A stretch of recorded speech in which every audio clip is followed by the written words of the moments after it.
میرا شوہر پرائیویٹ ادارے میں جاب کرتا تھا۔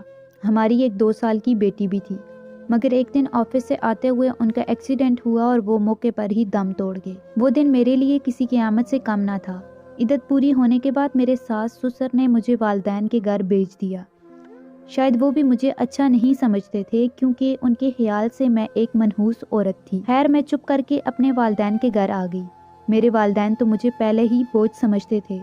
میں اپنی بیٹی کو سینے سے لگا کر بہت روتی، بالآخر میرے باپ نے میری دوسری شادی کروا دی، ایک ایسے شخص سے جس کا پہلے سے ہی ایک بیٹا تھا اور میری ایک بیٹی تھی۔ ہم دونوں ایک جیسے تھے، اس لیے ہماری شادی ہو گئی، ورنہ مجھے رشتہ بھی نہ ملتا۔ اس کا بیٹا میری بیٹی سے 2 سال چھوٹا تھا۔ اس کے بیٹے کا نام قدیر تھا اور میری بیٹی کا نام سلمیٰ تھا۔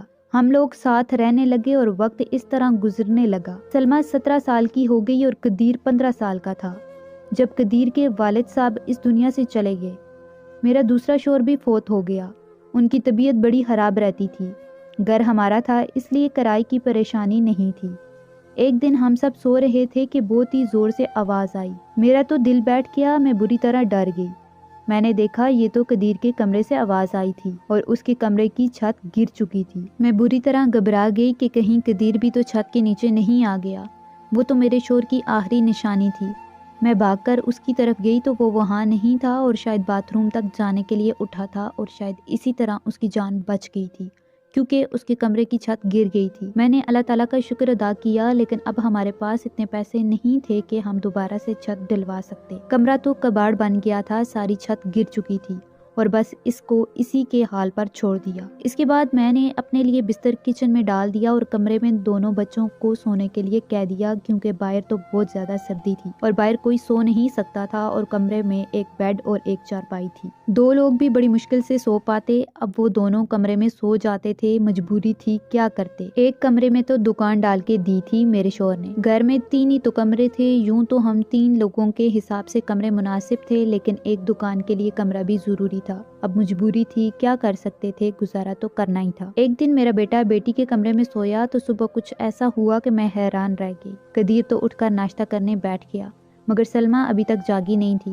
وہ اتنی دیر تک تو کبھی بھی نہیں سوئی تھی۔ اس کی عادت تھی کہ وہ صبح جلدی جاگ جایا کرتی تھی۔ اس کو آواز دی تو وہ اٹھ نہیں رہی تھی۔ تھوڑی دیر کے بعد میں نے اسے چیک کیا تو پتہ چلا وہ بے ہوش ہو چکی ہے۔ میں بری طرح گھبرا گئی کہ کیا ہو گیا ہے اس کو، اور قدیر کو کہا کہ محلے والے ڈاکٹر کو بلا کر لاؤ۔ ڈاکٹر آیا تو اس نے یہی کہا کہ بے ہوش ہو گئی ہے، لڑکی کافی کمزور ہے، خون کی بھی کمی ہے، کوئی بھاری کام نہ کروائیں، اس سے بس آرام کروائیں اور پھل فروٹ دودھ وغیرہ کھلائیں پلائیں، ٹھیک ہو جائے گی۔ جب بیٹی کو ہوش آیا تو میں نے پوچھا کیا ہوا، تو کہنے لگی کہ بس ایسے ہی بیٹھے بیٹھے بے ہوش ہو گئی تھی۔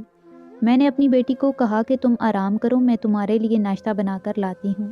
جب میں ناشتہ بنا کر کمرے میں واپس آئی تو وہ کمرے میں نہیں تھی اور کمرے کے بستر پر چادر بھی نہیں تھی۔ میں نے باہر جا کر دیکھا وہ اسی چادر کو بیٹھ کر دھو رہی تھی۔ میں فوراً غصہ ہو گئی۔ میں نے کہا کہ ابھی ابھی تجھے ہوش آیا ہے اور تو یہاں بیٹھ کر کام کر رہی ہے۔ ڈاکٹر نے کہا ہے کہ آرام کرنا ہے، کچھ کھائے پیے گی تو ٹھیک ہو جائے گی، چل اٹھ جا یہاں سے۔ تو کہنے لگی کہ نہیں، مجھے یہ چادر لازمی دھونی ہے، بستر پر بچھانے کے لیے ایک ہی چادر ہے ہمارے پاس۔ میں نے کہا کہ اچانک سے چادر دھونے کا بھوت سوار ہو گیا ہے، تیرے سر پر اتنی تو چادر گندی نہیں تھی، چھوڑ دے اس کو، میں خود دھو دوں گی۔ لیکن میری بیٹی نے میری بات نہ مانی اور چادر کو دھو کر تار پر پھیلا کر اس کے بعد ہی ناشتہ کیا، پھر تھوڑی دیر کے لیے سو گئی۔ قدیر تو کام پر چلا گیا، اس کو میں نے صرف میٹرک تک کی پڑھائی کروائی تھی اور وہ ایک کریانے کی دکان پر کام بھی کیا کرتا تھا۔ گھر والی دکان میں خود ہی چلاتی تھی، ویسے بھی اس دکان میں زیادہ تر بچے ہی آتے تھے۔ دن اسی طرح گزر گیا۔ اس روز قدیر نے کہا کہ میں کھانا کھا کر آیا ہوں، اور وہ دیر سے آیا تھا۔ سلمیٰ پہلے ہی کمرے میں جا کر سو چکی تھی، وہ جا کر کمرے میں سو گیا۔ میں نے کچن میں چارپائی ڈالی تھی، جگہ بدلنے کی وجہ سے نیند نہیں آ رہی تھی، اپنے شوہر کو یاد کر رہی تھی۔ دوسرا شوہر بھی بہت اچھا تھا، میرا بہت خیال رکھتا تھا، اس نے بھی کبھی میری پچھلی شادی کا تانا نہیں دیا تھا۔ میری بیٹی کو وہ ہمیشہ اپنی بیٹی سمجھتا تھا، اور میں نے بھی قدیر کو کبھی یہ نہیں بتایا کہ وہ میرا سوتیلا بیٹا ہے۔ اس نے بھی اپنے حصے کا پیار مجھ سے لے لیا، ویسے بھی اب ہمیں اسی کا سہارا تھا۔ وہ اس گھر میں مرد تھا، ورنہ ہم 2 عورتیں کہاں جاتی۔ کام بھی اچھے طریقے سے کر رہا تھا۔ میں نے اسے کہا کہ اپنے آگے کی پڑھائی پرائیویٹ کر لو، کیونکہ اگر اس کے پاس کوئی اچھی ڈگری ہوگی تو کوئی اچھی نوکری مل جائے گی۔ وہ میری ہر بات مان لیتا تھا۔ صبح صبح پھر سے کچھ ایسا ہوا کہ میں حیران رہ گئی۔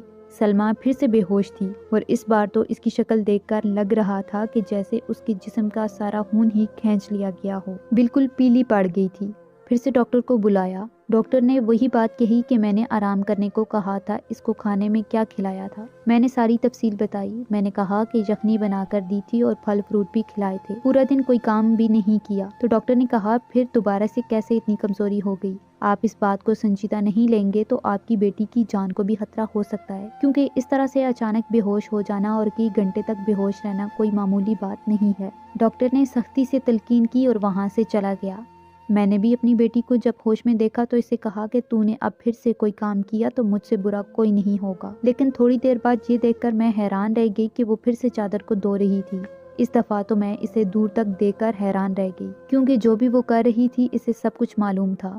وہ بے ہوشی سے اٹھ کر چادر کو کیوں دھونا شروع کر دیتی تھی، یہ سب کچھ کیا ہو رہا تھا۔ وہ تب سے بے ہوش ہو رہی تھی جب سے میرے بیٹے نے اس کے کمرے میں سونا شروع کیا تھا۔ میرا بیٹا اس کے لیے غیر محرم تھا، لیکن بچپن سے دونوں ایک ساتھ پلے بڑے تھے۔ ان دونوں میں تو بہن بھائیوں سے بھی زیادہ محبت تھی۔ پھر ایسا کیا ہو رہا تھا کہ میری بیٹی کی طبیعت دن بدن خراب ہوتی جا رہی تھی؟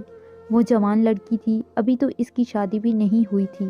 جوانی میں تو بہت طاقت ہوتی ہے، عورت تو کمزور تب ہوتی ہے جب وہ بچے پیدا کرتی ہے، تو اس کے اندر بالکل بھی طاقت نہیں رہتی، لیکن جوان لڑکیاں یوں بے ہوش ہونے لگیں یہ تو کوئی نارمل بات نہیں تھی۔ چادر دھو کر تار پر پھیلا دی۔ وہ آس پاس بھی ایسے دیکھ رہی تھی کہ جیسے میں نے اسے دیکھا تو نہیں ہے۔ میں کچن میں کھڑی یہ سب کچھ دیکھ رہی تھی۔ میں نے بھی اس کو جتایا نہیں، لیکن میری بیٹی کر کیا رہی تھی؟ وہ پھر سے بستر پر لیٹ گئی اور اس نے اپنے اوپر چادر اوڑھ لی تاکہ مجھے پتہ نہ چلے نیچے والی چادر ہے یا نہیں۔ میں نے اس کو ناشتہ کروایا اور دوائی دی۔ دکان اچھی نہیں چل رہی تھی۔ ہماری دکان پر کوئی بڑا گاہک نہیں آتا تھا۔ بچے گولیاں ٹافیاں لینے آتے تھے جو 5-10 روپے دے کر چلے جاتے۔ اس طرح سے تو کام چلنے والا نہیں تھا۔ میں بہت پریشان تھی، لیکن یہ بات اپنے بچوں کو نہیں بتاتی تھی۔ قدیر کو کچھ بھی نہیں بتایا کیونکہ وہ پہلے ہی نوکری کر رہا تھا۔ اب اگر ایسے میں یہ بات بھی بتاتی تو وہ اور بھی زیادہ پریشان ہو جاتا، لیکن میں خود بہت پریشان تھی۔ اوپر سے ڈاکٹر نے کہا تھا کہ بیٹی کو اچھی چیزیں کھلائیں، لیکن گھر میں تو دال روٹی کے پیسے بھی پورے نہیں ہو رہے تھے۔ لیکن ایک دن کچھ بہت ہی عجیب ہوا۔ میں نے اپنے بیٹے اور بیٹی کو کچھ ایسی باتیں کرتے سنا جن کی مجھے بالکل بھی سمجھ نہیں آئی۔ میرے بیٹے نے کہا کہ تم نے تو ابھی سے اپنی طبیعت خراب کر لی ہے، اس طرح تو نہیں چلے گا۔ اگر تمہیں اتنا مسئلہ ہو رہا ہے تو پھر ہم یہ سب نہیں کر سکتے۔ میری بیٹی نے کہا کہ نہیں، مجھے یہ کام کرنا ہے، اسی طرح کے موقع بار بار نہیں ملتے، اور مجھے کیا پتا تھا کہ میرے ساتھ یہ سب کچھ ہو جائے گا۔ مجھے تو پتہ ہی نہیں تھا کہ میرے اندر اتنی بھی جان نہیں۔ اس نے کہا کہ اب تو تمہیں پتہ ہے نا، تمہاری زندگی کو داؤ پر نہیں لگا سکتے۔ تو میری بیٹی کا کہنا تھا کہ نہیں، صرف 2-4 ہفتوں کی تو بات ہے، اس کے بعد یہ موقع نہیں ملے گا۔ کیا ہو رہا تھا یہ سب کچھ؟ مجھے ان کی باتوں کی کچھ سمجھ نہیں آ رہی تھی۔ ایک دن تو یہ منظر دیکھ کر میں حیران رہ گئی۔ صبح صبح ہی میری بیٹی نے چادر کو پھر سے دھو کر دیوار پر ڈالا ہوا تھا اور وہ ایک طرف کھڑی ہو کر الٹی کر رہی تھی۔ میں نے کہا کہ کیا ہو گیا ہے تمہیں؟ تو کہنے لگی کہ اچانک سے میرا دل خراب ہو گیا۔ میں نے کہا کہ کیا مطلب اس بات کا کہ دل خراب ہو گیا ہے تمہارا؟ کیا کھا رہی ہو تم ایسا، اور چادر کو بار بار کیوں دھوتی ہو؟ کیا چھپا رہی ہو تم؟ اگر مجھے پتا چلا کہ تم نے ایسی ویسی کوئی حرکت کی ہے جس سے میری اور تمہارے باپ کی عزت داؤ پر لگ گئی تو میں تمہیں کبھی معاف نہیں کروں گی۔ میری بیٹی حیران رہ گئی۔ اس نے کہا امی آپ کس طرح کی باتیں کر رہی ہیں؟ لگتا ہے آپ نے کوئی فلم دیکھی ہے یا کوئی ڈرامہ دیکھا ہے، یا پھر کسی نے آپ کے کان بھرے ہیں جو اس طرح کی باتیں کر رہی ہیں۔ میں ایسا کیوں کروں گی؟ اور اگر میں نے اس چادر کو دھویا ہے تو کیا ہوا؟ گندی ہو گئی تھی، بس اس لیے دھو دی۔ کہ آپ کو پتہ ہی ہے میری طبیعت خراب ہے، دوائیاں کھانے کی وجہ سے میرے پیٹ میں بھی مسئلہ ہو رہا ہے۔ اگر مجھے الٹی آ گئی تو اس کا کوئی اور مطلب نہیں ہے۔ میری بیٹی مجھ سے اس طرح سے بات کر رہی تھی، میں نے اس کے منہ پر تھپڑ دے مارا اور وہ زمین پر گر گئی۔ وہیں پر میرا بیٹا بھی آ گیا۔ اس نے کہا کہ امی آپ کیا کر رہی ہیں؟ آپ نے اس پر ہاتھ کیوں اٹھایا؟ تو میں نے کہا ہاں میں نے مارا ہے۔ اچھا کیا ہے، مجھے اس پر ہاتھ اٹھانا چاہیے تھا، مجھے اس پر ہاتھ اٹھانا چاہیے تھا، لیکن ابھی تک میں پوری طرح بات کی تہہ تک نہیں پہنچی ہوں۔ جس دن مجھے پتہ چل گیا تم دونوں کے بارے میں، اس دن دیکھنا۔ اب مجھے خود پتہ نہیں کہ مجھے کیا ہو گیا تھا۔ میرے دل میں جو بات آ رہی تھی میں نے وہی بول دی، جو کہ مجھے اس طرح نہیں کرنا چاہیے تھا۔